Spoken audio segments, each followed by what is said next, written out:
Hi guys, it's Cindy with Pups and Crochet, and I am here to do my next 100 days of Halloween for Neva that will count down to her Podiversary. So, over the next couple days, I will be picking up more and more videos so that I get caught up with everybody because I'm falling behind. So, let's see. Now I am on number 40. So by the time I'm done, I will have 100 squares, and I'm going to put them together as a blanket and have a movie blanket. So, and these are horror movies. So, I watched Night of the Comet, which was an 80s movie, and I give 2 clicks because it is awesome. And I would love to have that girl's hair. Oh my God, she had the most beautiful hair. Anyway, so, Night of the Comet. I did a little shopping bag. And I will tell you why. Because you ask why? I will tell you why. It's a little shopping bag. There's the back of my square. So, it's a little shopping bag. Okay, so, what happens is the older 2 sisters. The older one works at the movie theater. The younger one was at home. Now, the younger one's blonde, big, puffy hair, beautiful, all in fluorescence and leg warmers and, you know, totally 80s. The older sister's in her movie theater outfit, and she's walking, you know, the boss gives her the flashlights because it's going to be the comet soon, coming that night. So, it's a big to do, and everybody's in there buying little ear things that shake and, you know, toys and stuff to be out there watching the comet. And he gives her the flashlight and he goes, walk the floor. And she goes, duh, no. They throw dots at me. She goes, have you ever had dots thrown at you? They hurt. And he goes, walk the floor. So she goes, whatever. So then she was over playing the video game before he made her go walk the floor. And she's playing the video game, and it's all her initials all the way through. Except then number 6 is DMK. She goes, DMK? This is so annoying. Like, for sure. Oh my God. DMK? Who's DMK?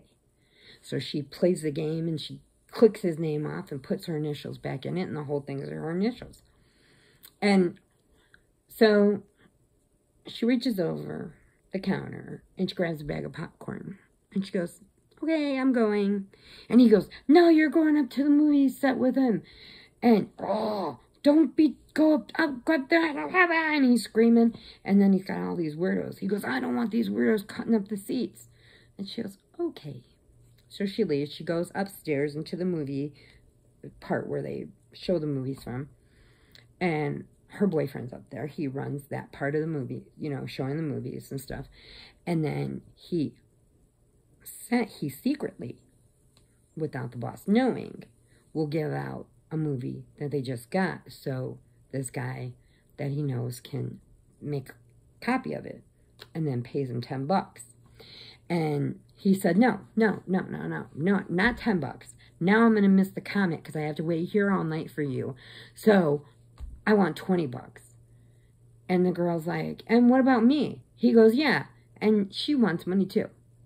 She's waiting here too. And so they, you know, start messing around. So, and then the comet goes through.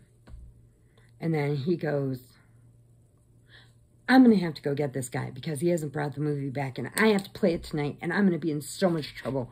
And she goes, what? Where's my Egg McMuffin? Anything?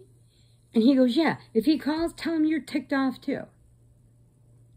And so then he goes. So she goes downstairs. She gets a pack of licorice. She's eating the licorice, and she's going, DMK. Hitting her lips with it. DMK, DMK. So she opens up the front door and she puts the cigarette ashtray can. They had the big ashtray cans like this and had the sand in the top. And she puts it in front of the door to hold the door open. And so she's like, looking around. She's like, what happened? There's clothes just laying all over the place, shoes, and she's picking it up, and there's just dust all over, and she's like, what is wrong? Well, then the ashtray moves. The door closes. Now she can't get back in. Can't let her boyfriend in. Now they're totally screwed.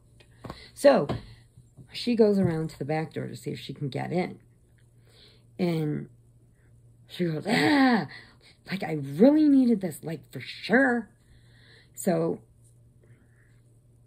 she goes,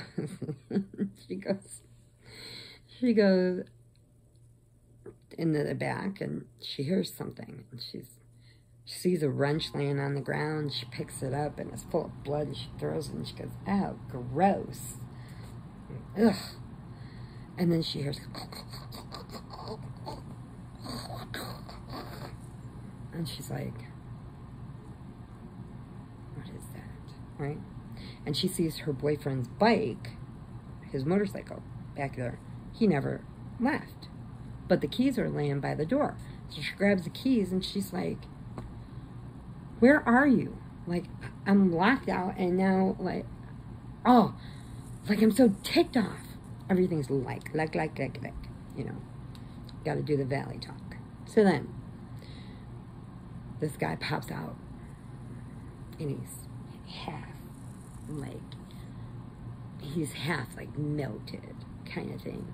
And he comes out, and he goes, come here. And she goes, no. She goes, I'm going to warn you. I've been trained to protect myself. Do you understand, like, what I'm saying? Like, I can protect myself. So, back away, man. And he goes, come here. And she goes, no. And then he grabs her. So she, whoa, like this, knocks him down. And then she hits him with the wrench that she threw. She hit him with that, knocked him down, blew him into the box. She throws the key into the bike, and she goes, come on. Because he's a really, really big guy. And she's like, come on. So she's driving. And as she's driving, there's nobody on the road. There's just clothes everywhere. Cars are sitting at the red lights. There's nobody in them. And she's like, what is going on? So she gets to her house.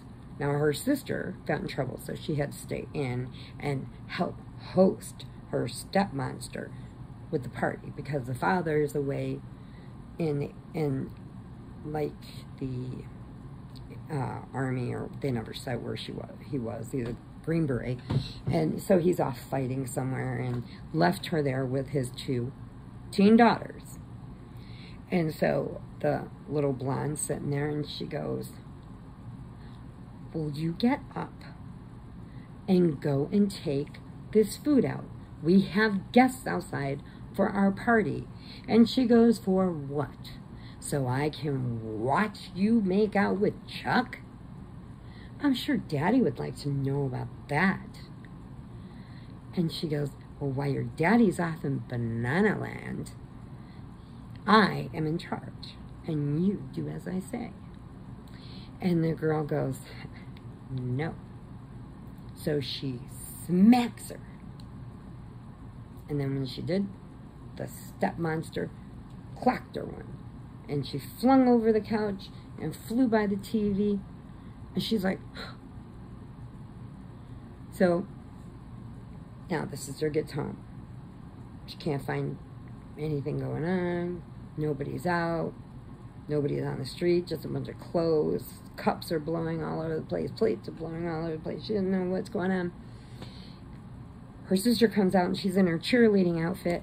And she goes, I'm supposed to go to cheerleading practice, but I don't know if it's still on because I can't get anybody on the phone. And the sister's like, because there is nobody. There's nobody. She goes, look. And she goes outside, and she holds up. She goes, here's Doris. Here's Chuck. This is what's left of them, and dust. And it's Saturday. Where's all the kids? Where are the kids playing? The kids aren't playing. Where are they? What's going on? Don't you understand? Something happened. And the girl just the blonde goes back inside and says, she didn't want to hear it. So now she's trying to eat her cereal, and she's dialing numbers and dialing numbers, and nobody's answering. And then her pep squad's not answering, and she can't get a hold of nobody. And she goes, here, try calling anybody. The older sister says, call anybody you want, because there is nobody. And then the radio station starts going on. The guy starts talking. So what do? They go to the radio station, and it's completely empty. It's just all machines clicking, clicking, clicking, playing different parts. So now they're like, great. But where else would people go? Stay at the movie theater, at the radio station, right? So so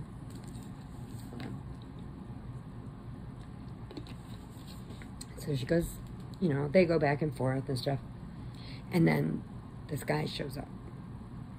And she goes, they're like, they got the flashlight and stuff behind them like a weapon. And they're like, who are you?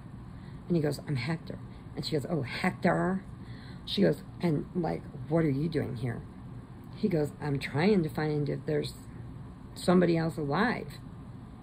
And I came here because I heard the radio going. And he goes, I got to go check on my mother. And she goes, so you're just going to leave us here? And he goes, a minute, you didn't want me here, now you want me to stay. And he goes, I got to go check on my mother.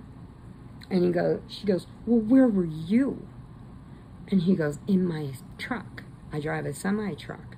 And the blonde's like, oh, you're not from around here? And he's like, no, I drive a semi-truck. And I stayed in there with a girl that I had picked up. And she's like, oh. He goes, yeah, but I saw her a few miles later and people were eating her. These like zombies. They're like half people, half monster. I don't know what they are. He goes, so I gotta go check on my mom. So anyway, so he goes off, he checks on his mom. They stay at the radio station, and she gets on the air, and she starts talking on the air. And now Hector comes back because everything's gone at his mom's house. And then he's talking to the older sister, and in the other side, and the younger one's like on the radio going, okay, this is so-and-so, and I am here at radio station KB whatever, and I'm here, and let's see, okay, for all you half zombie freaks out there, and anybody still alive, there is no school. It's history, no school. And the drinking age now has been 12, but, like, let's be honest, you have to have ID, okay? And, like, she's going on and on and on. And so as it's going on, she runs and she says, I got a phone call.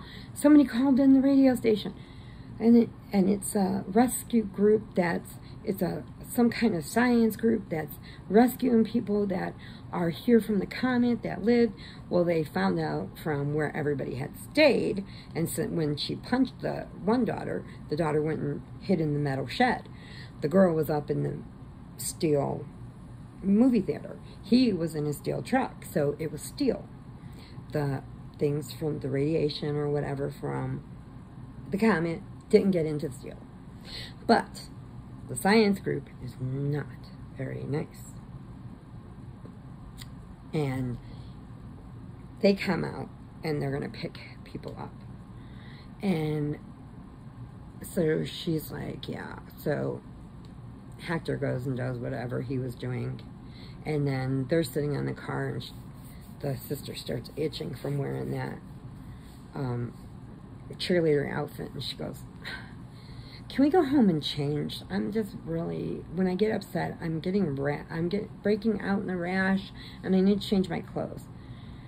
And she goes, you and your rashes. And then she jumps off the car, and she goes, guess what? We're not going home. Do you have your MasterCard with you? And the sister says, no. And she goes, you don't need it, because, like, the stores are open. And then they go into the mall and they start shopping and they're trying on clothes. And, you know, girls just want to have fun, start playing. And you're dancing with the movie because you like it and you want to see it. And then the people come in from downstairs. They were only half hit by the comet. So they're half monster, half human. And they get them for stealing from their store. And they go, just yesterday, we were box boys, filling up stuff. Now we own the store, and you come here to steal from us. That is not going to happen. Takes them up, chains them up. They tie them up to this forklift thing. Oh, man. Bummer. Okay, so, yeah, sorry, my power mode went on. So I said, bummer. Anyway, so it goes like this. They go back. The people that were from the science lab were protected, but they left the ventilation open. So they're turning into monsters. So they're collecting people to get blood from them to make a serum. So they're killing them all. So there's 2 little kids that show up and the 2 girls. And they take the one sister because the other one's itching and they think she's already got it. They're going to put her down. But the lady doesn't. She puts her to sleep instead. So it goes on and on and on. So they end up getting rescued by Hector and the older sister. And they get out of there. And the monsters come and chase them and blah, blah, blah. And that's how it goes. I won't tell you everything because you need to watch it. It's called Night of the Comet. And you will love it. And before my phone shuts off, I'm sending you hugs and puppy kisses. Prayers if you need them. And please remember, adopt. Don't shop. Love you guys. Bye.